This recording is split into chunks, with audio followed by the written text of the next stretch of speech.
నా దేవుని దగ్గర నుంచి నేను పొందుకుంటా, అది నాకు ఆయన సిద్ధపరిచాడు, దాచి ఉంచాడు, ఆ మేలు కొరకు నేను ఎదురు చూస్తున్నానని చెప్పి ఇప్పుడు కనపరిచిన ఆ శక్తి కంటే మరి ఎక్కువగా ఆ వాగ్దానాలు ఏవైతే ఉన్నాయో దాన్ని పొందుకోవడానికి నువ్వేం చేయాలంటే ప్రార్థనలు ఎక్కువ మరి ఆ శక్తిని కనపరిచేవాడు. బలహీన పడకూడదు, సంశయాలు వ్యక్తపరచకూడదు, సమయం కొంచెం ఎక్కువ తీసుకోవచ్చు, అయినా దేవుడు నమ్మదగిన దేవుడు నమ్మదగిన ఆయన. మనిషి లేదు ఇంకెందుకు, ఆ మనిషి లేదు కాడికి, ఆ మనిషి చేసిన ప్రార్థనకి నేను ఎందుకు ప్రతిఫలం ఇవ్వను. నువ్వెవరి కొరకైతే ప్రార్థన చేసావో, నువ్వు బ్రతికుండగా ఆ వ్యక్తి మారు మనసు పొందకపోయినా, నువ్వు చనిపోయిన తర్వాత ఆ వ్యక్తి మారు మనసు, ఆ వ్యక్తిలో మార్పు వచ్చింది, నువ్వు అడిగి వారికి ఇస్తారు. ఇప్పుడు చెట్లు నాటుతారు.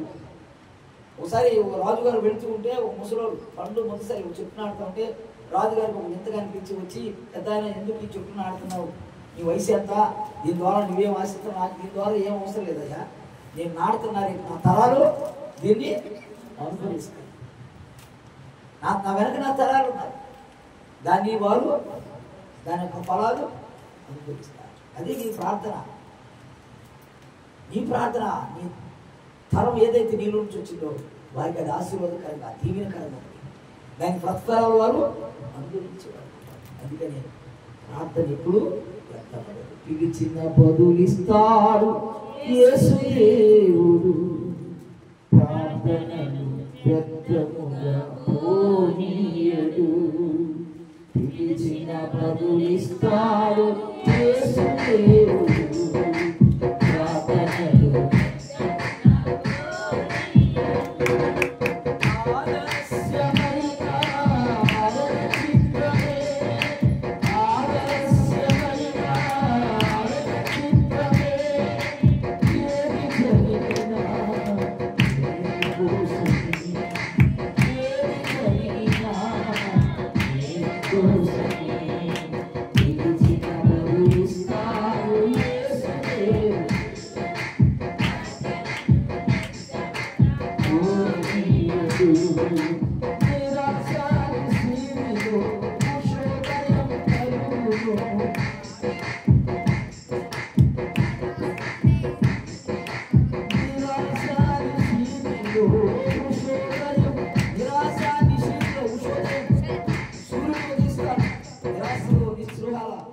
ఉన్నప్పుడు నీ ప్రార్థన జవాబు దినాన నీతి సూర్యుడు యేసయ్య ఏం చేస్తాడు, ఉదయించేది ఉంటున్నాడు. దేవుని స్తోత్రం చేద్దాం. హల్లెలూయా.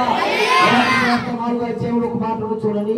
యోహాను రాసిన సువార్త 4వ అధ్యాయం 36 వచ్చింది.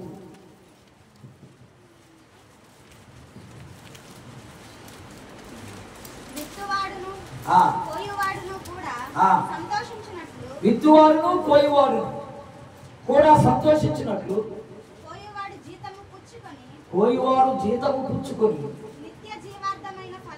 నిత్య జీవార్థమైన ఫలము సమకూ. ఇప్పుడు విత్తుతుంది ఎవరు ఇక్కడ? విత్తుంది ఎవరు? 50 రోజులు ఎవరు విత్తారు? పాస్టర్ విత్తారు. ఇప్పుడు కోసేవారు ఎవరు? అందుకని విత్తువాడును కోయువాడు. ఇప్పుడు ఆయన ప్రయాసం కూడా మీరు ఆశీర్వాదకరంగా, మీరు దీవెనకరంగా, మీరు అనేకులకి దీవెనకరంగా ఉంటే సంతోషించేది ఎవరు? ఫస్ట్ ఇప్పుడు మన పిల్లలు దీవెనకరంగా ఉంటే ఎవరు సంతోషిస్తారు? తల్లిదండ్రులు. మనం ఇప్పుడు సంఘానికి ఈయన ఆత్మీయ తండ్రిగా దేవుడు ఏర్పాటు చేశాడు కాబట్టి మొదటి సంతోషం ఆయనకే. నేను కన్నా నా బిడ్డలు ఆత్మీయంగా నేను పెంచిన నా బిడ్డలు ఎంతో దీవెనకరంగా, ఎంతో ఆశీర్వాదకరంగా ఉన్నారని చెప్పి విత్తువాడును కోయువాడును, విత్తువాడును కోయువాడును చదువుమా సంతోషించినట్లు కోయువాడు జీతము పుచ్చుకొని నిత్య జీవార్థమైన ఫలము సమకూర్చుకొనుచున్నాడు. దేవుని స్తోత్రం చేద్దాం. హల్లెలూయా. ఈ లోక సంబంధమైనది కాదది, నిత్య జీవం. మనం చేసేది ఎవరి కొరకు? ఎవరైతే పాపముల చేత అపరాధముల చేత చచ్చి పాతాళానికి వెళ్ళిపోతున్నారో వారు తిరిగి బ్రతికించడం కొరకు, వారి జీవాన్ని బోధించడం కొరకు, వారి జీవంలోకి నడిపించడం కొరకు ఈ ప్రయాస, ఈ పాటు, ఈ యొక్క ఉపవాసాలు, ఈ జాగరణాలు. ఎవరైతే మన కుటుంబంలో దేవునికి దూరంగా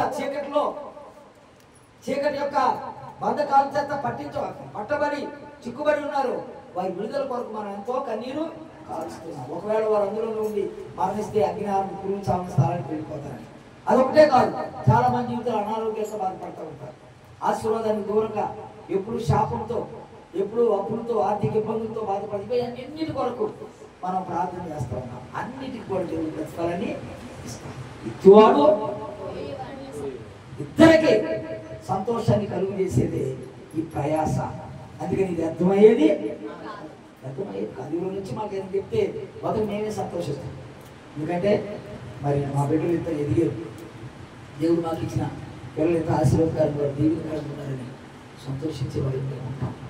ఎంత అద్భుతమైన మాట. అందుకని మీరు పుడికి కానీ ఎవరో కానీ తొలిగిపోకూడదు. ఈ యొక్క ప్రయాస వ్యర్థమేది కాదని ఎరిగి దీని విషయంలో దేవుడు తప్పకుండా నా పక్షంగా న్యాయం తీరుస్తాడు. 62వ కీర్తనలో ఒక మాట ఉన్నది. 62:12 వచనంలో ఒక అద్భుతమైన మాట అంటారు కీర్తనకారుడు. చదవండి. ప్రభువా మనుషులందరికీ వారి వారి క్రియల చొప్పున నీవే ప్రతిఫలం ఇచ్చుచున్నావు. కాగా కృప చూపుటయు నీదే. వారి వారి క్రియల చొప్పున మంచివైనా చెడ్డవైనా నీ క్రియల ప్రతిఫలం తప్పకుండా పొందుకుంటావు. ప్రభువా మనుషులందరికీ భూమి మీద నరులు చేయు ఏ క్రియలైతే ఉన్నాయో, మంచి క్రియలా చెడ్డవైనా ప్రతిఫలం తప్పకుండా ఆయన తీసుకుంటాం. ప్రభువా మనుషులందరికీ వారి వారి క్రియల చొప్పున నీవే ప్రతిఫలం ఇచ్చుచున్నావు. ప్రతిఫలం దేవుని దగ్గర ఉంది, నువ్వు భయపడే అవసరంలా. ఆయన మోసగాడు కాదు. కొంతమందికి ఇవ్వాల్సి వచ్చేసరికి ఏం చేస్తారంటే దాటేస్తూ ఉంటారు, లేదని దాచిపెట్టుకుంటూ ఉంటారు, కొద్దిగా ఇస్తారు. ఇట్లా ఎన్నో దొరుకుతూ ఉంటాయి. అవునా కదా? ఎందుకంటే నీకు ఇస్తే నాకేమొచ్చింది, నేనే లోసిపోతా కదా, పొరపాటు లేదు అన్నాను, అన్నదానికి ఏదో అంతేస్తాను. ఇప్పుడు ఆ పరిస్థితి నాకు లేదు, అప్పుడు లేదు అన్నా, ఇప్పుడు నేను అలాగా చేయలేని స్థితిలో ఉన్నానని చెప్పి. ఎందుకంటే దాన్ని ఎంతో కొంత మిగిల్చుకోవాలని ఒక దురాశతో.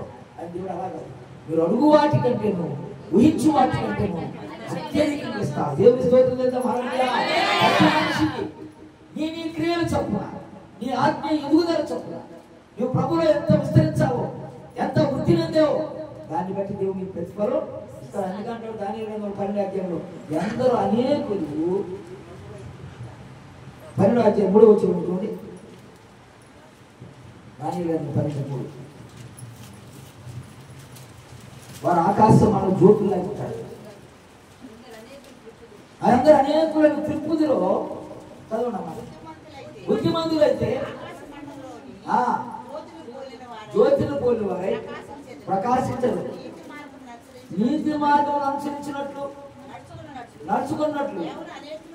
ఎవరు అనేకుల్ని ఇప్పుడు మీరు మీ మార్గం ఇప్పుడు మీరు ఎందుకు వచ్చారు ఇక్కడికి? అనేక మంత్రులుగా ఉన్న, పాపంలో ఉన్న, మరి సాధారణ బంధకాల్లో ఉన్న వారిని వారి మార్గం నుంచి దేవుని మార్గంలోకి తిప్పడానికి మనం వచ్చే ఇక్కడికి. నీ సాగు నువ్వు సాగు, నా సాగు నేను దాటానికి రాలేదు మనం. అవునా కదా? మన అంతిమ ధ్యేయం ఏంటండి? అయ్యో పాపం చేత అప్పుడు చచ్చిన పరిస్థితి వెళ్ళిపోతారు, నరకానికి వెళ్ళిపోతారు నా భర్త నా బిడ్డలు అని చెప్పి వారి విషయంలో ఎంతో వేదనతో ఇక్కడికి వచ్చి మనం ప్రార్థన చేస్తున్నాం. అది ప్రార్థనకి తప్పకుండా ప్రతిఫలమైన ఇస్తారు. అలాగే నీ ఇంట్లో ఎంతమందిని నువ్వు తిప్పావో, నీ గ్రామంలో ఎంతమందిని తిప్పావో, నీ ఉన్న చోట ఎంతమందిని ప్రభు వైపు మరల్చావో, యోహాను సువార్తలో ఉన్నట్టు ఆమె ఊరినే దేవుని దగ్గరికి తీసుకొచ్చింది. పాపం పట్టుబడిన స్త్రీ అక్కడ అన్నాడు, ఎందరూ అనేకుల్ని తిప్పుదులో వారి దేవుడి జాతికి ఏంటంట, వారు నక్షత్రముల వలె నిరంతరం ప్రకాశించగలరు. జ్యోతులాగా నిరంతరం ఎవరికి ఇచ్చే ప్రతిఫలం. దేదీప్యమానంగా నీవు ప్రకాశించే బిడ్డగా నీవు ఉంటావు. అనేక ఆరిపోయిన దీపాలను వెలిగిస్తున్నావు కాబట్టి, అనేక యొక్క ఆత్మలకు దేవుని యొక్క వెలుగును నీవు చూపించావు కాబట్టి నీవు ఇంకా ఉన్నతమైన స్థితిలో ఆకాశమైన జ్యోతులాగా నీవు ప్రకాశించే. ఇది నీకు ప్రయాసగా, కష్టంగా, బాధ కలగవచ్చు. ఎవరి కొరకైతే ప్రార్థిస్తున్న వారు నిన్ను నిజంగా బాధించవచ్చు, నిజంగా అవమానపరచవచ్చు. ఇంకా ఎక్కువగా నువ్వు ప్రార్థన చేసిన ప్రారంభం నుంచి నాటి నుంచే నీకు వారి వల్ల ఆటంకాలు, శ్రమలు, శోధనలు ఎక్కువ రావచ్చు. అయినా అంతిమంగా నువ్వు పొందుకునేది నువ్వు పడిన ప్రయాసం కంటే రెట్టింపు దీవెన, రెట్టింపు ఆశీర్వాదం, రెట్టింపు సంతోషం దేవుడు నీకు అనుగ్రహిస్తాడు. దేవుడు నేను ఎక్కడ నిలబెడతాడంటే ఆకాశ మండలంలోని జ్యోతులాగా నువ్వు ప్రకాశించేటట్టు ఉంటావు. కాబట్టి ప్రయాసం వ్యర్థమయ్యేది కాదని చెప్పి ఇంతకు వదిలేయకూడదు. మనం చదువుకున్న మూల వాక్యం ఉంది, ఏమంటాడు అక్కడ? కదలని వారును స్త్రీలను ఎప్పటికీ ఇందాక చెప్పేది మన మరణ పర్యంతం వరకు ఒకరి ప్రభువులను ప్రేమించి దీర్ఘాయుష్గా చేసి ఆయన రాకడ పర్యంతం అప్పటి వరకు కూడా మనం ఏం చేయాలి? ఈ కార్యాల్లో ఆసక్తులుగానే ఉంటాయి. ఇప్పుడు నాతో పాటు కొంతమంది వచ్చారు, వాళ్ళు నాకంటే వయసులో పెద్దలు, నేను చెప్పగలను, నాకంటే ముందు వచ్చి కూర్చుంటారు. అయ్యా నేను మీ అమ్మటాడు తిరిగేది, మీ వయసు ఎంత, నా వయసు ఎంత అన్నారు. దేవుడు వారికి ఆ తలంత ఇచ్చాడు. మా అన్నయ్య అంతే, ఎక్కడ పోవాలో నాకు రాదు కాదు, తలాంటి నేను కూర్చోకుండా ఆ తోలని ఆశ కూడా నాకు లేదు. ఎందుకో ఆ మోజు లేదు నాకు. ఎవరికి తగిన ప్రతిఫలం అయినా ఇస్తాడు, వారి క్రియలు చొప్పున. నీకు దేవుడు దాచించిన మేలు ఏదైతే ఉందో, సిద్ధపరిచిన మేలు ఏదైతే ఉందో ఆయన తీసుకుని ఆయన వస్తున్నాడు. కాబట్టి నిరాశ చెంది విశ్వాసంలో సన్నగలదు, బలహీనలు కావద్దు.